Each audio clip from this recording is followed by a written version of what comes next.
pattern. Exactly. Sure guys will be in just a minute ago, so Not just a minute, another 5 minutes.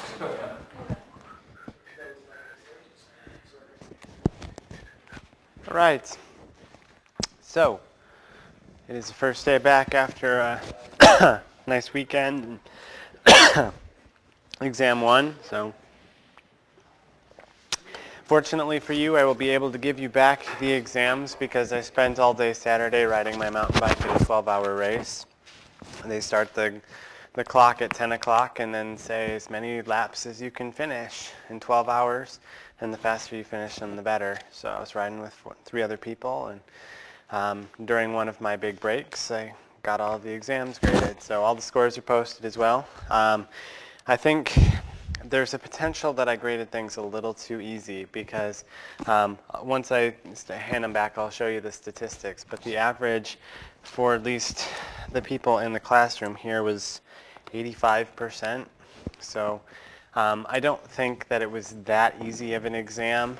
And I mean, it's not like, I don't want to tell you guys you're dumb or anything, but it took me long enough to verify some of the answers that I knew that it wasn't that easy in an exam. So, but anyways, enjoy the grades, I suppose. So let's hand these back and then we'll take a look at them.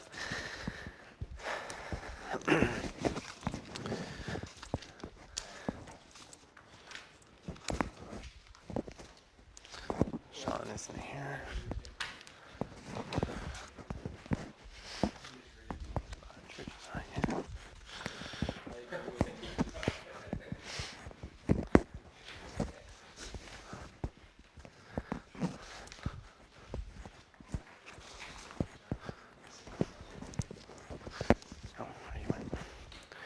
Okay, so statistics, in case you care, the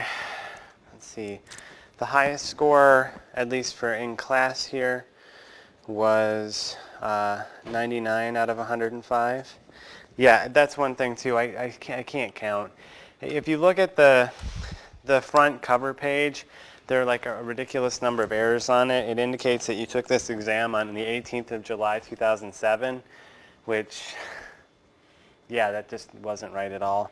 It also says the exam should have 4 pages printed only on the front of each page. It's also not true. There's printed front and back. It was written on, it was typed into the file that there was 85 points on the exam. I crossed that out and said, no, it was 100 because I didn't want to print out the whole thing. But it was actually out of 105 points because, yeah. So anyways, your grade is out of 105 points. The average score was 89.2 out of 105, which is roughly 85% in that neighborhood. The median was also, it was an 88.0 out of 105, which is about 86%. And that is, that's one of the first times I've seen something that close, where the mean and the median were actually that close to each other. And then, perhaps to reinforce in your mind, Shouldn't the less points be lower? yeah, I don't know. My calculator must have been lying to me, yeah.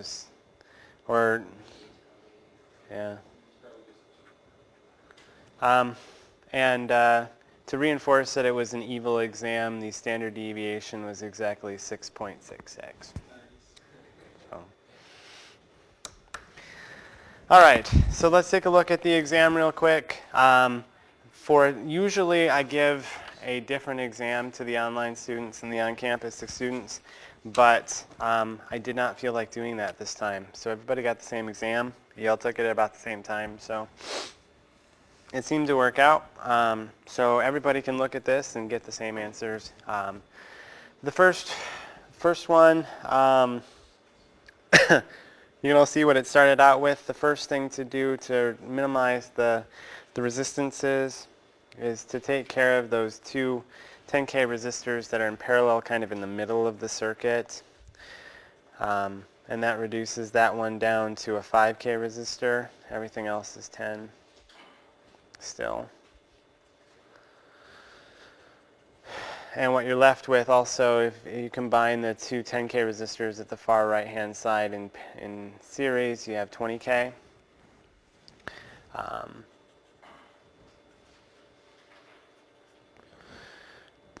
Once you combine that 5 and the 20 in parallel, you get 4K.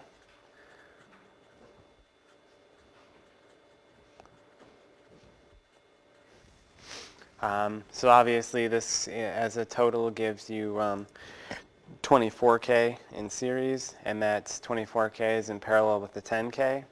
And when you combine those, that gives you something in the neighborhood of about 7.06 kilo ohms. 10K here, 10K here, so 10 plus 10 is 20 plus 7 is somewhere in the neighborhood of 27.06 kilo ohms. People gave me lots and lots of decimal points, and that's fine, but I think it actually works out to be like 27.058 something, but as opposed to the chemistry department, I don't really care about significant figures. They can if they want to, but I don't. So that's the first question. Most people did pretty well on that one. Second question. This one, the easiest way to do it, I think, was as a nodal analysis problem, but you could verify it and do it any way you kind of wanted. So if you do it as a nodal analysis problem, there's just one single equation to write, because we have the two voltage sources, 5K resistor here, 10K plus minus 10K 3Vx, and the question asks what is the numeric voltage that's being created by or produced by the 3-volt source. So what we have to do is we have to solve for Vx so that we can find out what 3Vx is. One of the most common things that I saw on this one was to solve for Vx and then not multiply by 3. But that actually, when I was making up the solutions, I multiplied 18 by 3 and got 48 instead of 54. So it's like, you can still make dumb mistakes. So if you do this as a nodal analysis problem, you really just need one node to make it happen.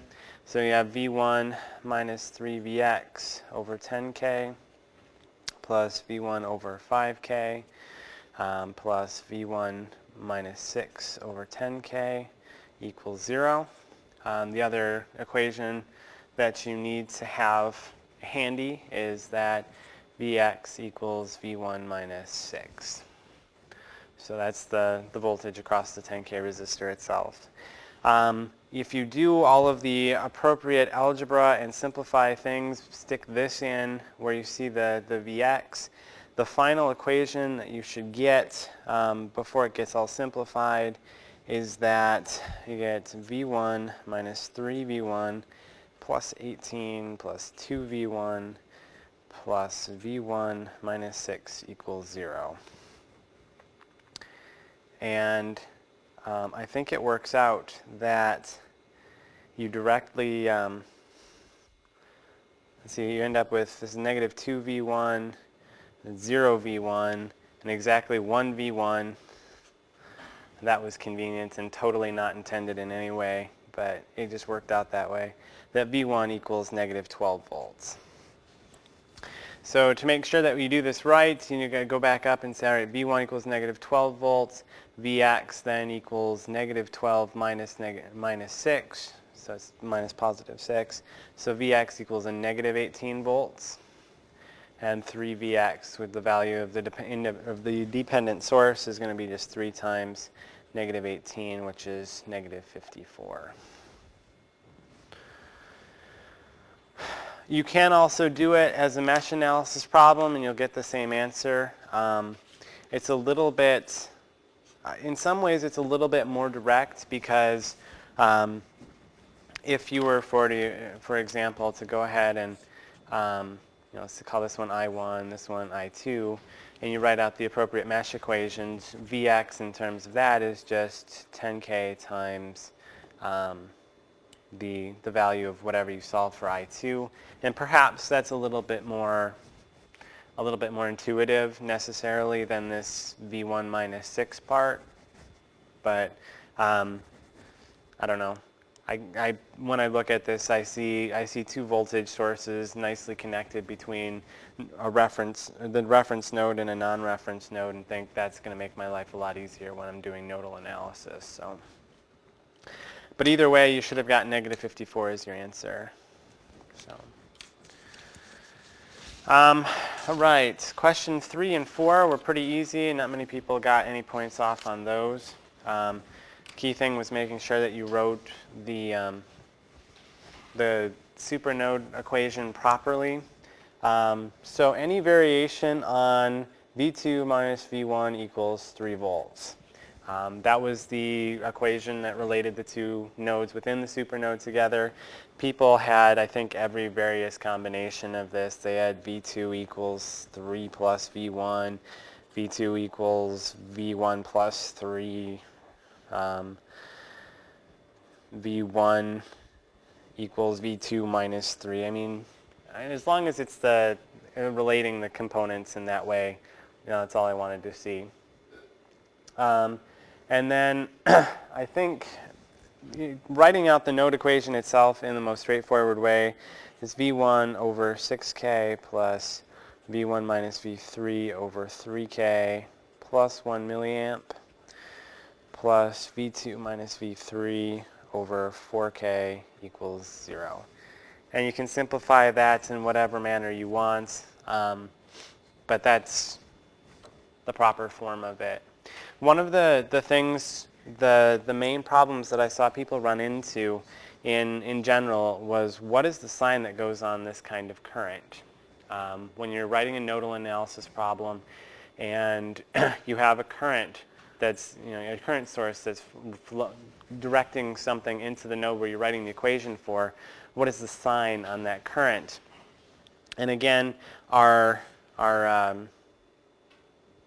convention for currents is if it flows into the node. So I1 here, we're going to think about it as being negative because it flows into the node, and I2 will be positive because it flows out of the node. That's our convention. A lot of people were either inconsistent about that or didn't follow it at all, and then you ended up with wrong numeric answers because of that. So, some variation on this. Some people left it in this form. Some people simplified it down. I think the most simplified form that I can come up with is 1 over 2,000 times V1 plus 1 over 4,000 V2 minus 7 over 12 V3 equals negative 1 milliamp. So I think it's the most simplified version. It's pretty ugly, but everything's got a single coefficient. So that was question 3. Question 4 also went generally pretty well for people. The dependent source is I2 minus I3. It's probably worth drawing the picture for this one real quick. This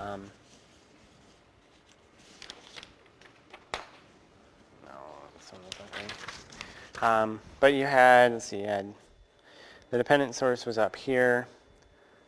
We had 2K resistor up here, resistor down here, resistor over here,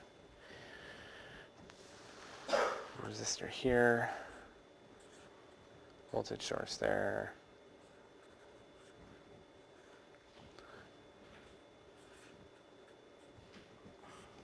So Ix was defined as being down here, and I had already drawn in the loop currents for you. Here's I1, I2, I1, and I3.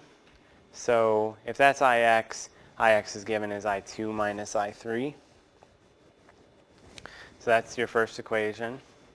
And then the second thing that it asked you to do was to write the mesh equation going around the loop mark for I2.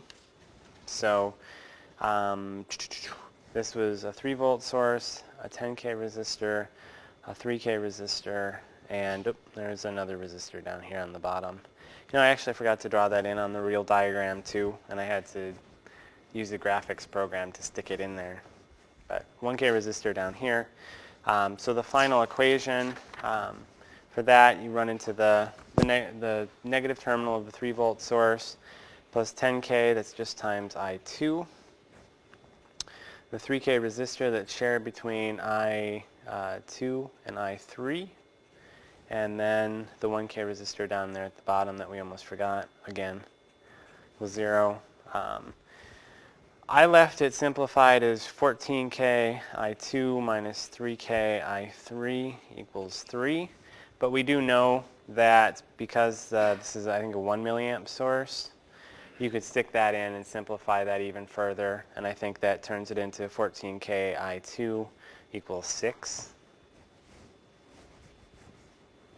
If you care.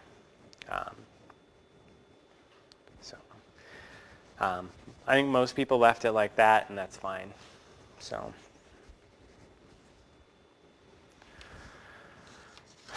after 2 relatively easy problems comes number 5. And number 5 gave me fits when I actually sat down to solve it, because I solved it one way with as a Thevenin analysis problem and got an answer, and I was relatively happy with that answer. And then I went to verify it doing Norton analysis, and I got a different number, and I was disappointed in that. And then I sat down and I said, well, let's double check the Thevenin analysis, and I got a different number than I got the first time, but it was still not the same number I guess I gotten during the Norton analysis, and I'm like, what am I doing? So it was very frustrating. I ended up downloading a program called, I think it's FiveSpice. It's a nice shareware version of the PSpice program. So I stuck it in there and I'm like, what is the voltage here? And found out what the answer was really supposed to be, which sadly had nothing to do with either of the answers that I'd gotten, any of them.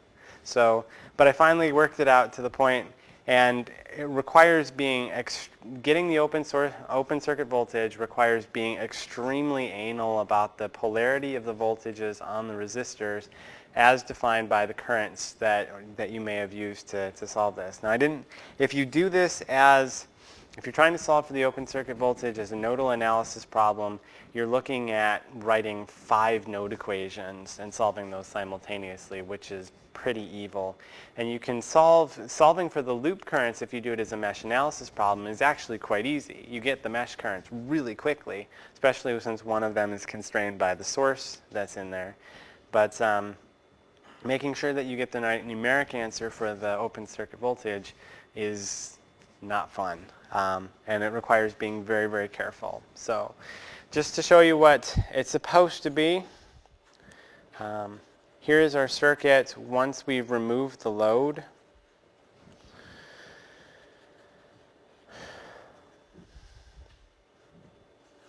And this current source is the problem. That is the major issue in terms of making this work.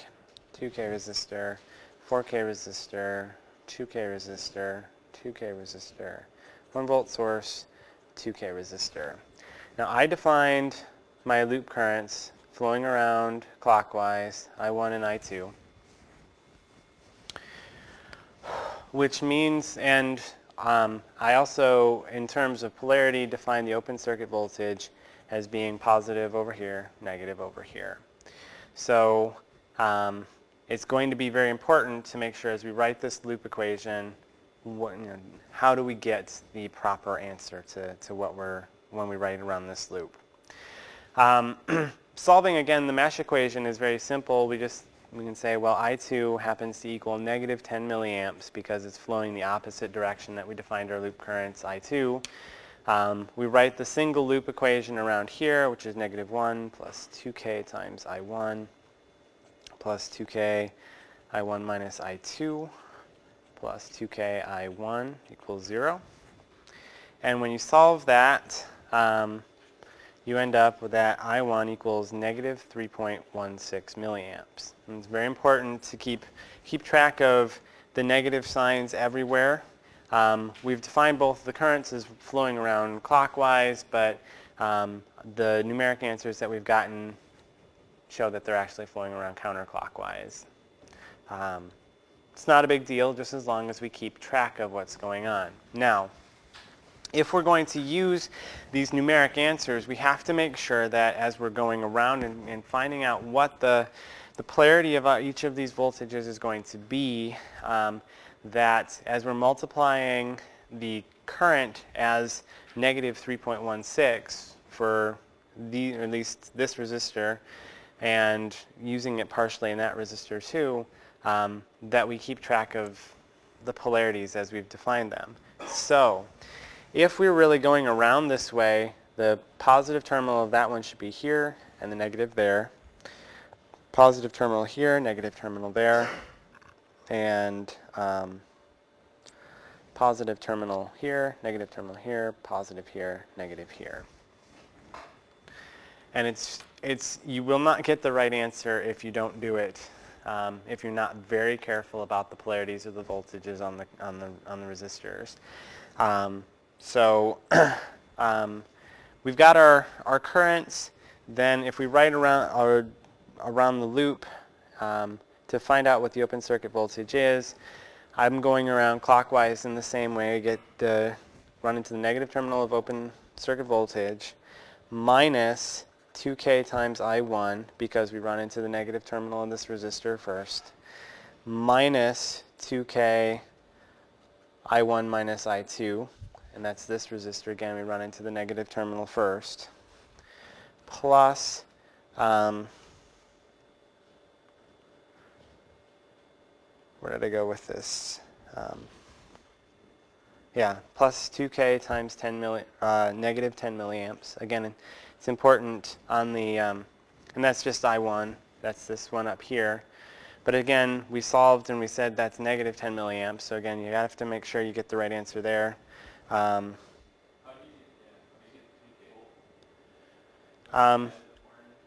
I keep looking at the wrong term here. So that's 4K and then the 2K resistor here. Let me make sure I'm writing this down properly. Oh, okay. What's happening? All right. Shoot. I'm looking one line too far. So let's make sure we write this properly. We have the negative open circuit voltage minus 2K times I1 minus 2K I1 minus I2. That's this one. Well, you can't see that one anymore.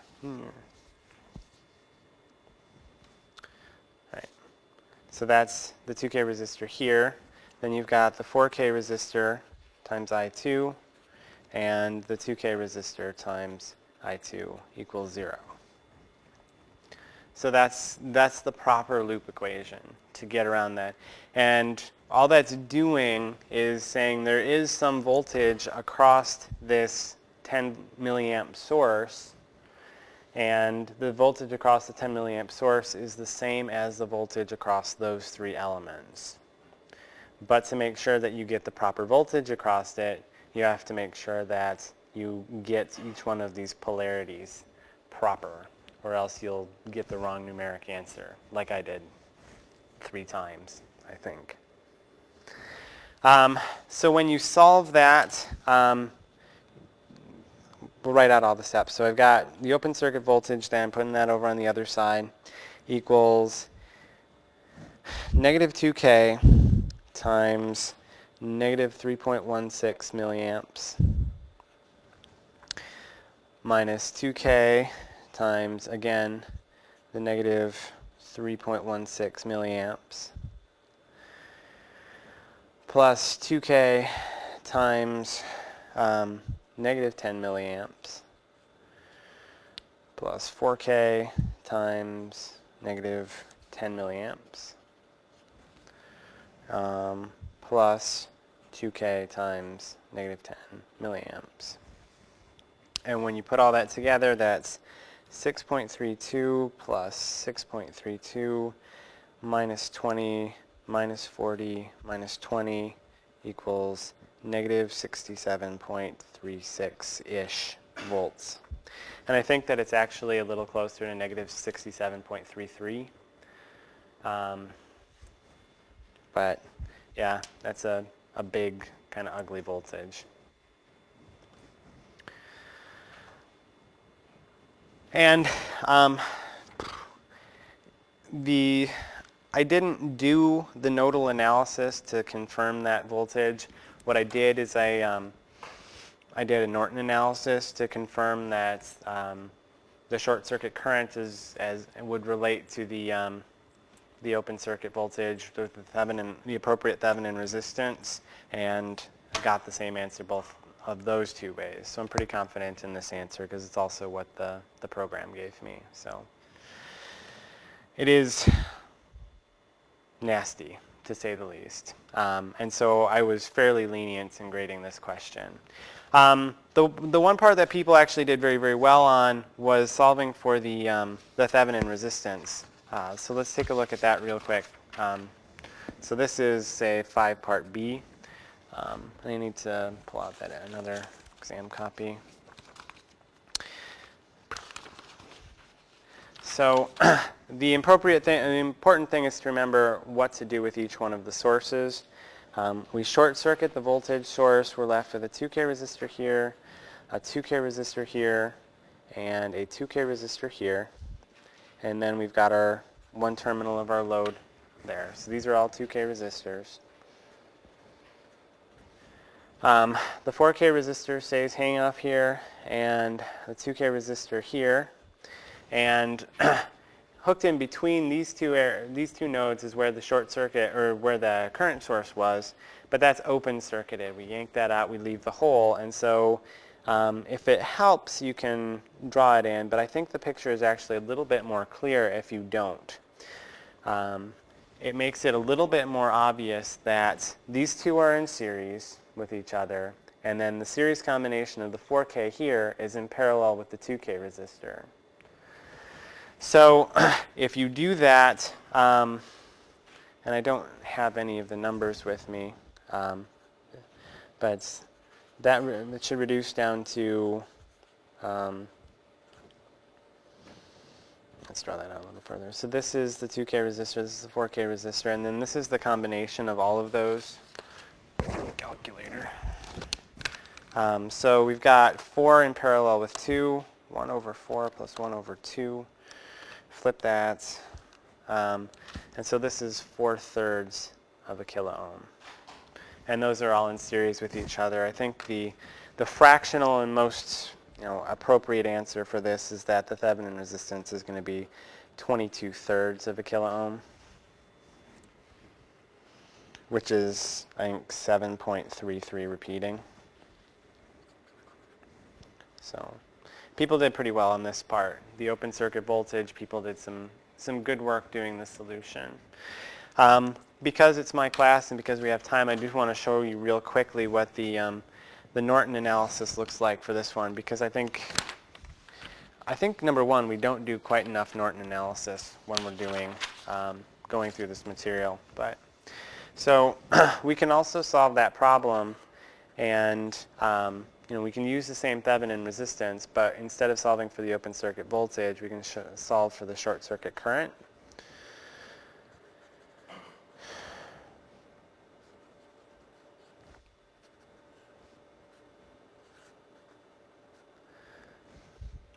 What makes this not fun as a problem to solve is that the easiest way to solve it and to get the most direct answer is you end up having to do a super mesh, which is just not fun. So what we're solving for is the short circuit current. All of these should be defined. Let's see if, yeah. I defined all the currents as flowing around counterclockwise for convenience. Because if you do that, I2 corresponds with that 1 milliamp source. I3 allows you to directly solve for the short circuit current. But yeah, so that's how I define the currents. Is I'm going to write these node equations. Important kind of side notes that whatever you solve for as I3 is going to give you the value of your short circuit current. We write the equation for the supermesh itself, and so that is I2 minus I3 equals 1 milliamp.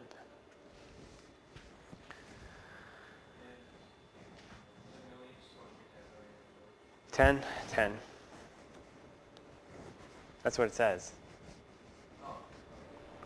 I don't know what you guys are looking at.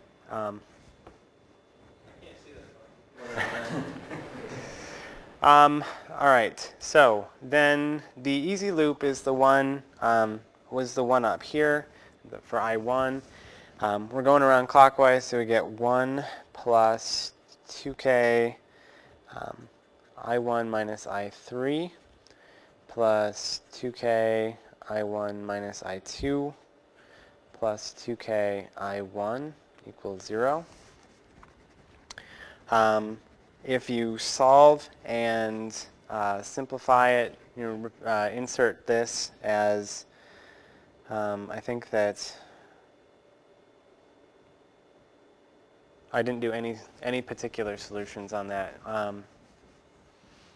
If you just simplify that down, what it simplifies to is 6k times I1 minus 2k times I2 minus 2k I3 equals negative 1.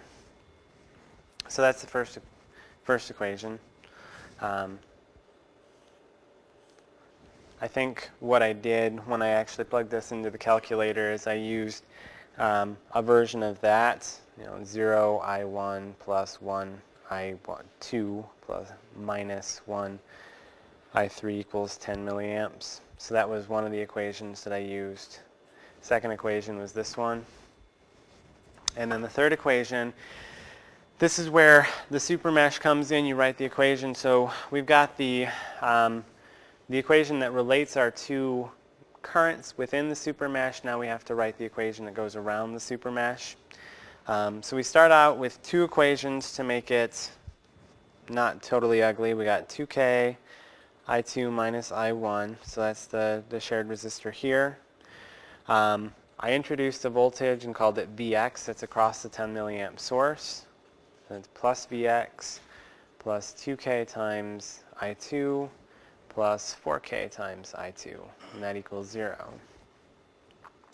Now going around the bottom loop, there's much less to do, but we run into the negative terminal of Vx. Then we hit 2k I3 minus I1, and that equals 0. So you can very quickly solve this for Vx. Vx equals 2k I3 minus 2k I1. Stick this up here. Simplify it down. What you will end up with is negative 4k I1 plus 8k I2 plus 2k I3 equals 0. And this is your third equation. Plug those into however you want to solve them. And I don't have all of the currents, but we do have that the short circuit current is a negative 9.18 milliamps. And that works out with the short circuit voltage. If you have a Thevenin resistance of 22/3 of a kilo ohm, you end up getting the same answer there. So that is the Norton analysis of that problem. It's consistent with the Thevenin analysis and shows that that's a really, really nasty problem as a mesh analysis problem. But it's actually, not any easier as a nodal analysis problem because you've got just a bunch of nodes to solve for, which is, the easiest way of dealing with this might actually be to try to do it like one step at a time and take smaller chunks and do a single Thevenin or do multiple Thevenin analyses on it instead of using these mesh equations and stuff. But on the other hand, it only took me about 10 minutes to download, install, stick in all of the circuit information, and find out what the open circuit voltage was supposed to be in the piece of software. So you can always bear that in mind too. But this is number 5 as an alternate solution, if you wanted to think about it that way. So number 6 should have felt refreshingly simple after number 5. This one, it is interesting in my mind to look at how you guys choose to solve each of these last problems, because it's very, I think, helpful to me to see how you choose to do it, to see if you're kind of picking up on what would make a question harder to do or easier to do. And in this case, given the circuit as it's designed, so this is number 6, we've got the current source up here, we've got resistor, voltage source, resistor, resistor. Given that circuit, this would be, I think, a somewhat easier mesh analysis problem. Because if you do it as a nodal analysis problem, you'll have a supernode in there. The only upshot to doing it as nodal analysis is that theoretically you only have to write one equation to solve the problem. Because once you write the supernode here, so let's call these, to be consistent with my own notes, I called these just V1 and V2, which are the only equations that you really have to write, because the voltage over here that you're solving for, V0, is V2. So you write one single, write the equation here at the supernode, which says that V1 minus V2 equals 4, which is the value of that voltage source. Write that one in terms of, solve it for V1, so you got V2 plus 4. So now, everywhere you see the V1, you stick in V2 plus 4, you solve for V2, and you have the answer that you're looking for. But that does require doing the supernode, which I don't particularly like doing if I can get away with it. But to finish up this analysis, you have V1 minus 8, the value of this one, which is over a 10K resistor. You have V1 over 2K resistor. Here, this current source is running into the node, and so running into the node, it gets a negative sign, negative 3 milliamps. We have V2 over 4K and V2 over 8K equals 0. I think when I solved this, I multiplied everything by 40K to get rid of the denominators, which is unfortunate. I mean, that's just really not fun. Which gives you 4V1 minus 32 plus 20V1 minus 120 plus 10V2 plus 5V2 equals 0.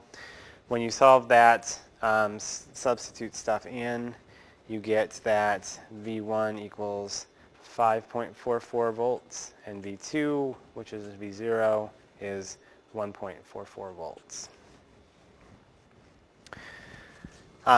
If you do it as a mesh analysis problem and you were to write the equations as I named them here, I1, I2, I3, and I4, then to solve for it, V0 equals I4 times, I think it's 8 kiloohms of resistance.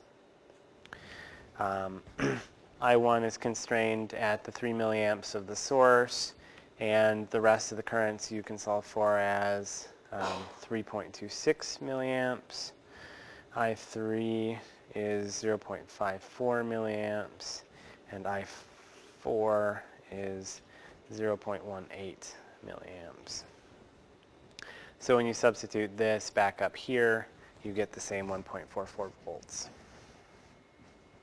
So, and if you want to see the mesh equations, I can perhaps scan and post these notes if enough people want to see them. But this one I actually had a hard time. Number 7 I had a little bit of a hard time verifying as well because I kept. Again, it had to do with the polarities on voltages, making sure that I did those right. This is not fun to do as a mesh analysis problem because you have to do a super mesh for the current, the 1 milliamp current source in the bottom. But here we'll do it as the node analysis first.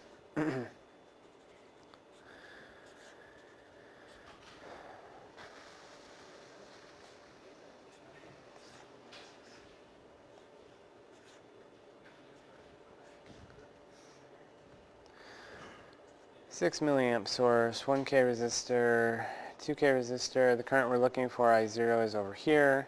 So 1 milliamp source, 3K resistor, 3 volts here, 3 volts here. So to solve this, technically, if you wanted to know all of the node voltages, then you would have to stick a node in up there in between the 6 milliamp source and the 1K resistor. But it actually doesn't matter at all. None of the stuff up top actually factors into the equations that we need to write. So we can write a single equation here and call it V1. So we've got V1 minus 0, or I guess it's minus and negative 3. Well, let's just do it left to right. So it's V1 minus 3 over the 2 kilo ohms of resistance. We've got negative 1 milliamp coming in. It's coming into the node, so it gets the negative sign. Then we've got V1 minus a negative 3 over 3K resistance equals 0. So, you know, this 6 milliamp source, technically, if you wanted to, I mean, you can write all the equations for it. And if you were writing a node equation here or something, you know, bottom line is you only have to write one equation for it. And you can solve for V1 pretty much directly from this. When you do that, what you get is that V1 equals 1.8 volts.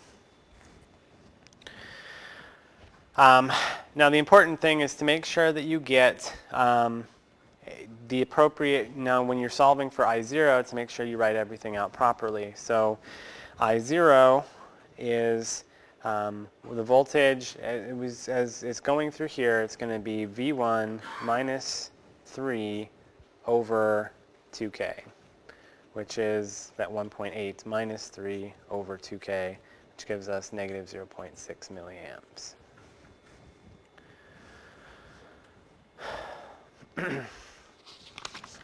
Now, just for your edification, and because I don't know that we do enough of these to make people feel comfortable with it, but you can do it again as a mesh analysis. And how did I do these? So I've got I1. I don't have my diagram. I1 is flowing around that way.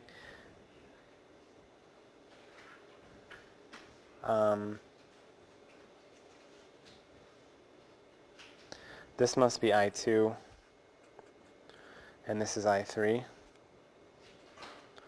which is very weird for me to number them that way. I don't know what I was thinking, but writing out the mesh equations for all of that, we've got I1 equals the 6 milliamps, which is simple.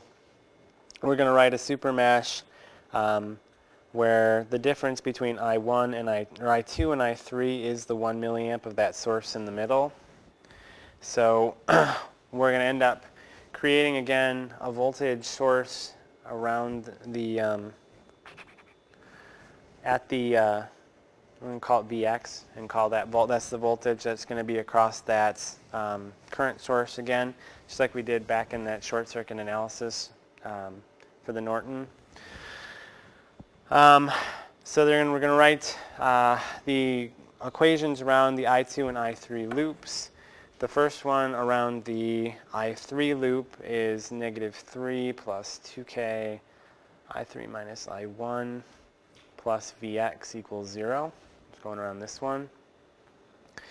Then the next one going around the I2 loop is 3k I2 minus I1 minus 3 minus Vx equals 0.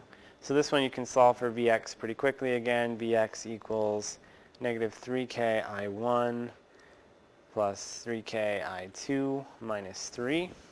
Substitute this in up here. Solve and you get that I1 still equals 6 milliamps, which is good. That didn't change. I2 is 7.6 milliamps and I3 is 6.6 milliamps. I0 is given as, in this case, I1 minus I3, which is 6.0 minus 6.6, which gives us the same -0.6 milliamps that we got the first time. So the long and the short of each of those last two questions is there are two different ways to do it. One of them is, I think, somewhat easier than the other, and but you can do it both ways. And it usually is good for me to see that people are trying to choose the way that's the easiest, but we don't always do it that way. So that was the exam. Again, the scores were relatively decent on it. So if there are any questions on the way that I graded it, or if I total up your score wrong or whatever, the scores that are recorded in WebCT are the points, not the percentages. So pay attention to that when you go there. If you're not happy with the grade, you don't have to worry a ton. This contributes a whopping 10% to your grade. So what will contribute more is your overall homework and quiz score over the course of the entire semester. So speaking of which, the homework 3 is due tomorrow. Are there any questions about that homework? Everybody's going to be doing it tonight? Yeah. Well, if you do have questions, I should be mostly available today. I do have a prospective student to talk to from 1 to 1:30, but otherwise I should be in my office. So feel free to stop by if you do run into any questions. So. All right, so for the last little bit here, I think we'll keep it kind of light and look at the next lecture, which is the material on capacitors and inductors, which is kind of exciting because for the last, what is this, like week 4 of class or something like that, the only circuit elements that we've been talking about have been resistors and sources, I guess, and that's been about it. And that's kind of a bummer because, you can do some interesting things, I guess, with resistors, but the behavior of things like capacitors and inductors is a whole lot more interesting. So the material that is at the back of the homework section for this, again, gets in a lot of ways to be kind of silly because it's because of the behavior of capacitors, inductors. They're nonlinear elements, so there's integrals and derivatives to figure out, and a lot of the questions, the homework questions, are like, okay, here's the graph of the charge and stuff. Can you figure out what the capacitance actually is? And I think those are just really silly questions. I hate them, so I won't make you do them. Primarily, the quantitative kinds of things that you'll have to come out of here is how to combine capacitors and inductors in terms of parallel and series. So, and other than that, there's just some interesting things that we'll talk about, but this is a fairly lightweight kind of, and I don't want it to appear surface level, but It's just trying to hit what I think are the really important parts of the chapter. So we'll talk about the capacitors and inductors. They are, I guess they are linear circuit elements, but the way that the relationships between voltage and current are nonlinear. That's, I guess, is the more accurate way of saying that. Capacitors store energy in an electric field. Generally, they're created by two plates separated by a dielectric material, and all of the energy is stored in the dielectric in a field between the two plates. An inductor, on the other hand, is generally just a coil of wire, and good old right-hand rule can tell you how it stores energy in a magnetic field created by the winding of the inductor. And so we'll talk about the voltage-current relationships between, for each one of those elements, and we'll talk about how to combine them if you see them in multiple, if you want to simplify the circuit, like we simplified number one, the resistances there. Capacitors exhibit a characteristic we call capacitance. The unit for capacitance is the farad. That's named after a guy named Michael Faraday, who he kind of did a lot in electromagnetic theory, to the point that he's got the unit, the farad, he's got a law, Faraday's law, and he's also got Faraday's constant. So obviously he did some important stuff. If we were only also lucky to have that much stuff named after us. But capacitance is usually assigned to a variable that's a capital C. And obviously that makes sense with capacitance. A farad technically is a coulomb per volt. So it's coulomb is a charge. It's a charge over a voltage. The unit abbreviation is the capital F, with all of the same SI prefixes that can be assigned to it. Primarily, we are going to be seeing capacitances in like the microfarad range up to farads. It doesn't.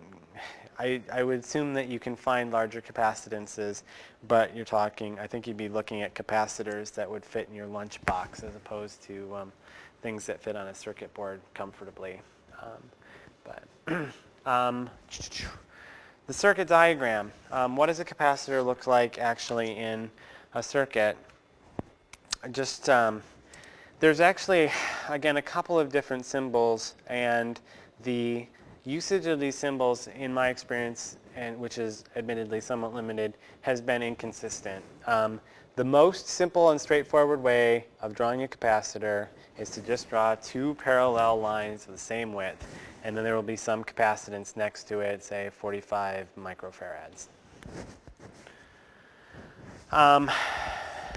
You will see, I think in the book, you'll also see, instead of two parallel lines, you'll see one line that's somewhat curved.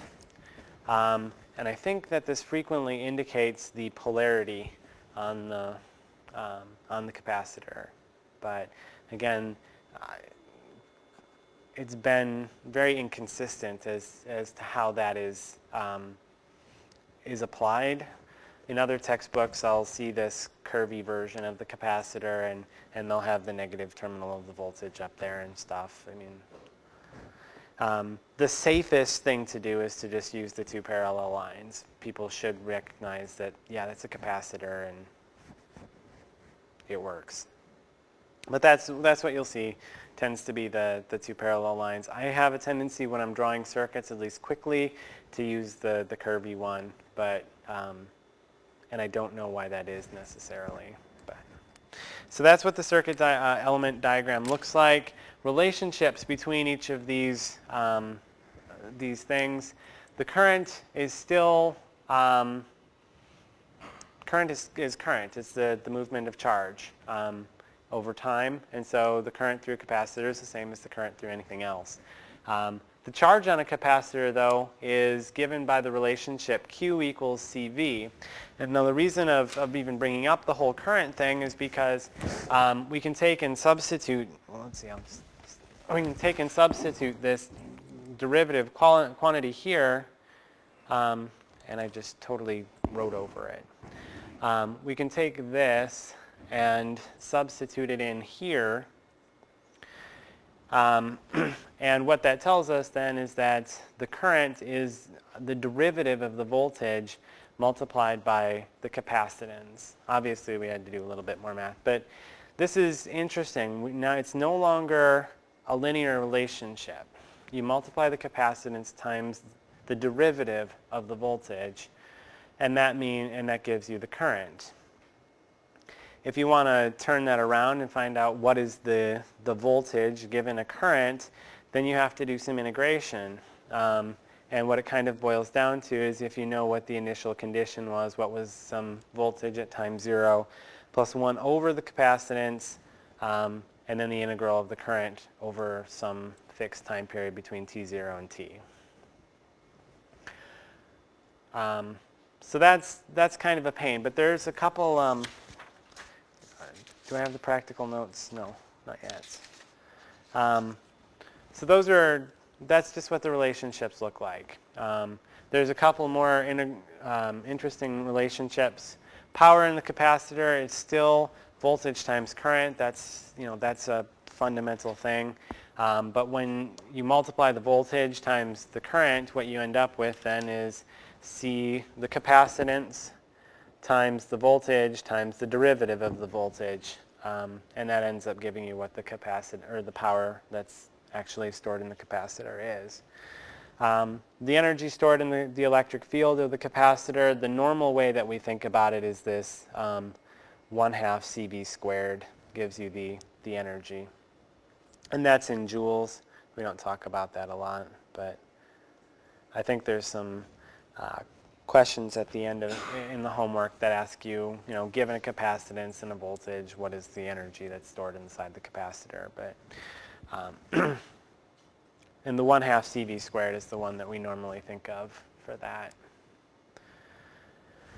So there are some interesting practical considerations that arise because of the relationships between voltage and current here.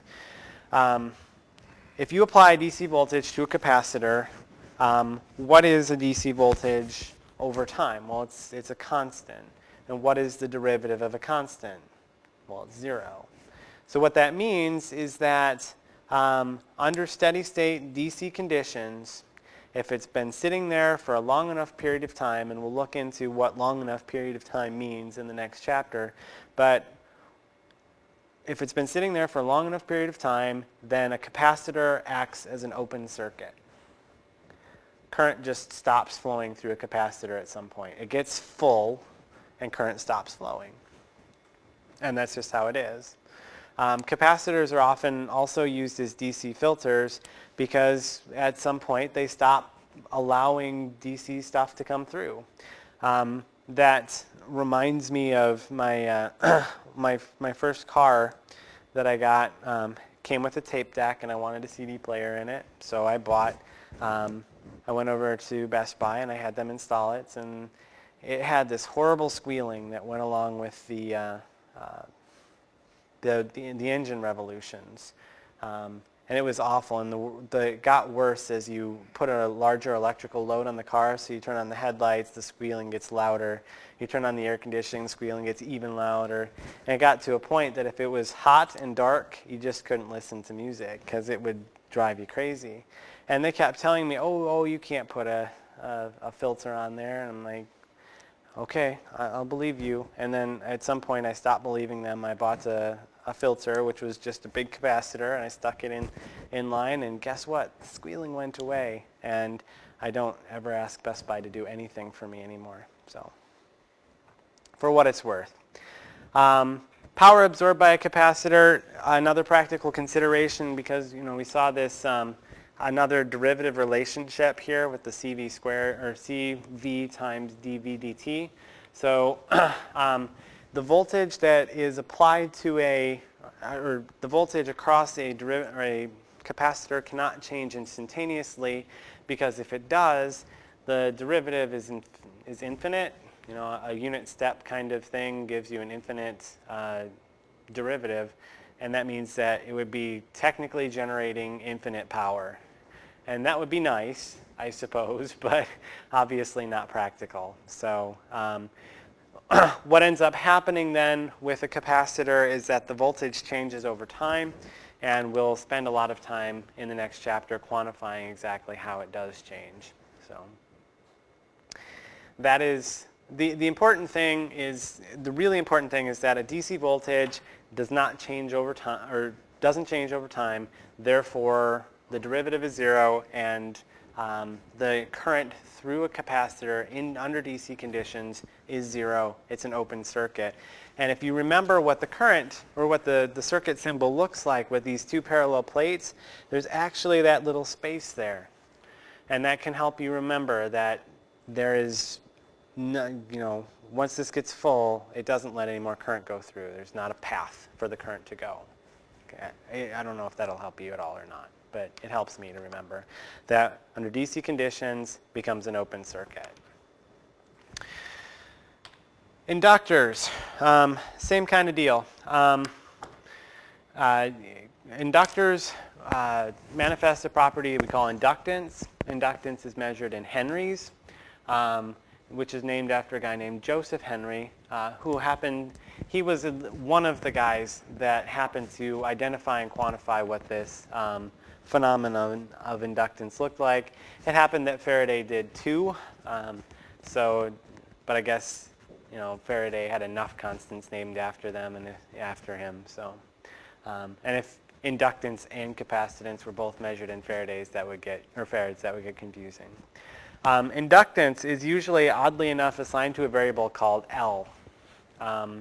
And I had no idea why that could be. I mean, at least for one reason, we're not going to assign it to I, because I is current. It's always current. So why L? It's in honor of a guy named Heinrich Lenz. He also had something to do with the, what? Lenz's law.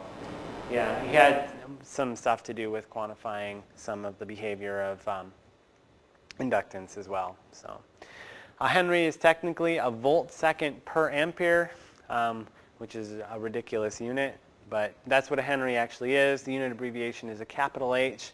For the most part, most of the inductances that we're going to see in our problems are going to be usually right around in the Henry range, in the 1s and 10s of Henrys. But we will see some amount of millihenries, but still fairly large inductance values.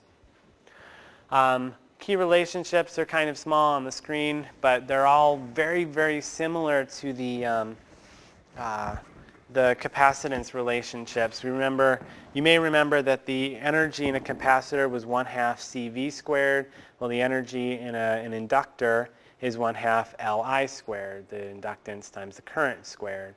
The power in a capacitor was the capacitance times the voltage times the derivative of the voltage, while the power in an inductor is the inductance times the derivative of the current times the current. Voltage across the inductor is given as L times the derivative of the current, and then if you want to know what the current actually is, you integrate the voltage over time, and that gives you the answer for that one. So the same kinds of practical considerations end up applying to the inductors as well. If you apply a DC current to an inductor, that current's not changing with time, and so the derivative is zero. Therefore, the voltage across an inductor under DC conditions is zero. It acts as a short circuit. And I forgot to draw this before, but so this is a capacitor. An inductor's circuit element or circuit element thing is a kind of a bumpy, curly, sheepy kind of thing, whatever you want to think of it as being. It's not as jagged as a resistor. So this is a resistor. This one's an inductor. Occasionally you will get some information as to exactly how many turns there are in the inductor, or the number of, it will actually, the circuit element diagram thing will indicate the number of turns that are in the inductor itself. It's not very consistent that they do that, but usually it'll just say, here's your 5 Henry inductor, but whatever. So again, what you can kind of think is that there is a direct connection here, and under DC conditions, this starts to act as a short circuit. There's 0 voltage across it. Power can't change instantaneously, or the current can't change instantaneously through this device, or else, again, now the derivative of the current is infinite, the power becomes infinite, and instead the current changes over time as we look at all of that. So, see if I can get caught up in my notes. I took all of that out because I think it's dumb. All right, we're now caught up. Did we do this one? No, I skipped out of this too. All right, so the only other thing that I particularly care about in this chapter is combining capacitances and combining inductors. And kind of what it boils down to is that capacitors in series act backwards from resistors. So capacitors in series combine like resistors combine in parallel, so they combine reciprocally. The overall series capacitance is 1 over all of the reciprocals of the various other capacitances that you're trying to solve for. Do I have examples of this stuff? So that's combining them in parallel, or combining them in series. And combining them in parallel, they combine like resistors combine in series. So if you've got them in parallel, that increases your overall capacitance. So, and that will be important. I'm not sure how much longer it'll be before we get to it, but when we start talking about power factors in AC power, we will rely on this, that if we start adding capacitors in parallel, we can increase the overall capacitance in our circuits, fix the power factor, and save your company lots and lots of money. And that's kind of the bottom line there. And so we'll come back to that a little bit. So here is a couple of examples of doing this. We'll just do it kind of real quick.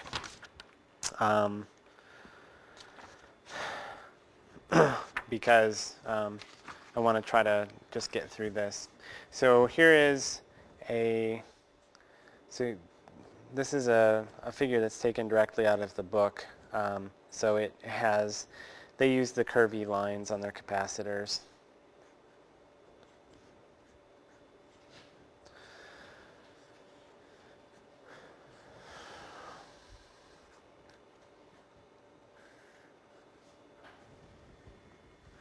So this is 12 microfarads, 3 microfarads, 2 microfarads, 3, 4, and 2.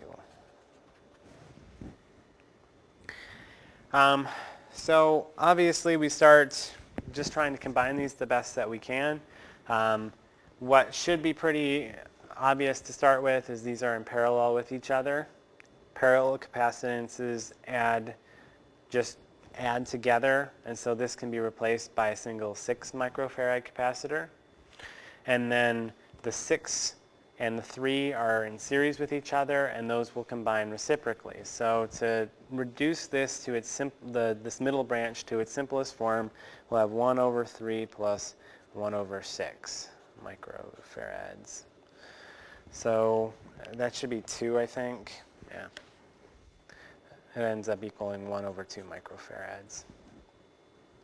So this reduces down to, we've got 3 here, we've got 2 there, so 3 microfarads here, 2 microfarads here, 12 microfarads here, and 2 over here. So these two add up together. They're in parallel, so you just add them together. So that's a single 4 microfarad capacitor. And so the final version of the circuit that we can kind of add things up to, and we've got the 3 microfarad capacitor. We've got our combination, which is a 4 microfarad capacitor, and then we've got the original 12 microfarad capacitor. 1 over 12 plus 1 over 4 plus 1 over 3 equals, I guess that must be, let's see, that's 2/3. And so the equivalent capacitance is 1.5 microfarads, or flip that over 1.5. So that equals 1 over CQ. So it's just combining them the opposite way. If they're in parallel, they add together. If they're in series, they add reciprocally. I don't have any specific examples of doing combining of inductors, because inductors combine the exact same way resistors do. You just add them up if they're in series, or you add them reciprocally if they're in parallel.